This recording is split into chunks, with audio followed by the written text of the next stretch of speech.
Dani, yo te quisiera preguntar, ¿qué está pasando en Xoscotla? Mira, es muy extraño lo que pasa ahí.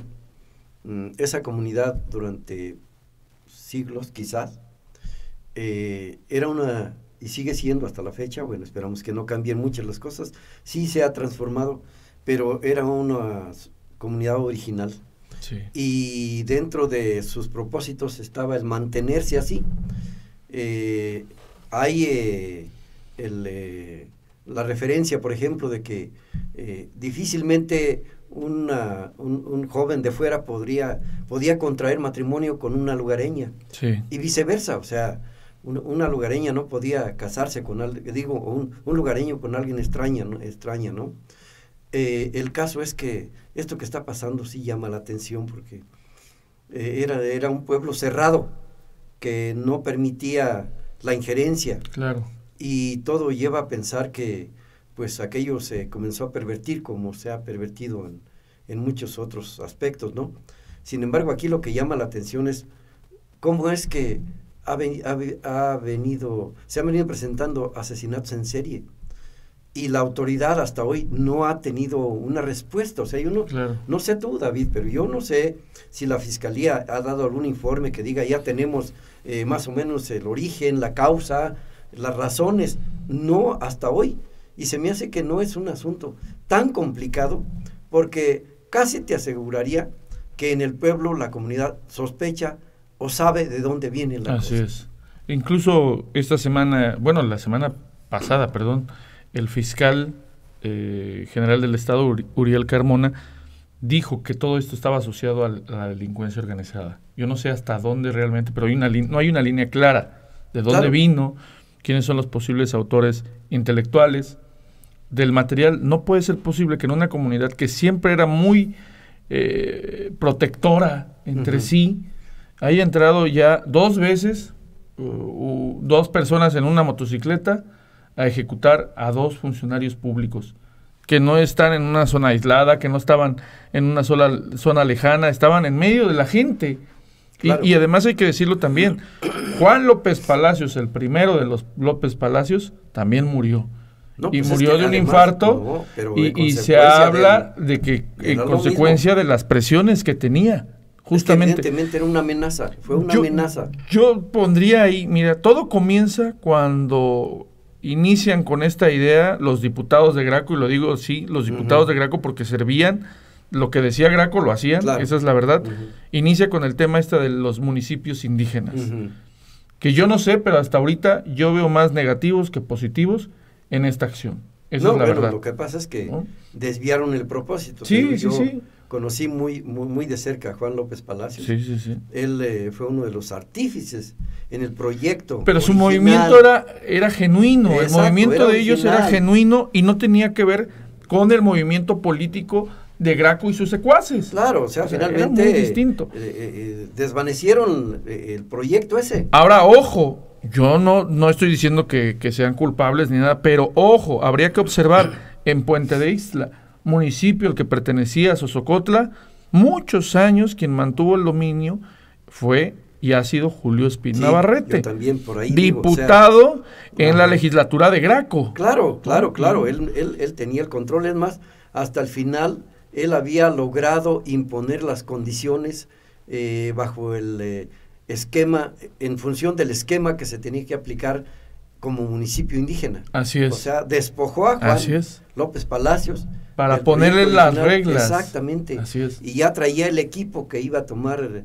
Ellos ya tenían un control político de ese municipio. O sea, yo ahí sí tendría que considerar que la Fiscalía tendría que abrir esas líneas de investigación. Así es. Una, como dice, por el lado del crimen organizado quizás, pero por el otro, el político, y ahí sí tendría que ponerle atención a Julio Espín. Así es. La verdad, sí. Ojo, Julio Espín y todo el grupo, las camarillas que dejó en la presidencia después de que él se va. Claro. Porque recordemos que en el siguiente proceso participó uno de sus manos derechas y luego se quedó la esposa de Exacto. Y lo que prácticamente era una zona propiedad de ellos.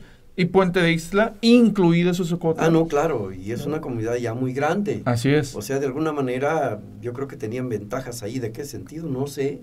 No sé, la verdad, pero en efecto, esas dos líneas de investigación tendrían que explotarse, porque yo siento que por ahí viene el asunto. Así es, y yo me animo a decir que en este momento, de acuerdo a las cifras que hemos visto, a los reportes que se han recibido, a lo que ha sucedido en los últimos 12 meses, Puente de Ixtla es el municipio más riesgoso de todo el estado. Ya ni siquiera Macusac, que a Macusac lo era por esta cercanía con el estado de Guerrero y con el estado de México.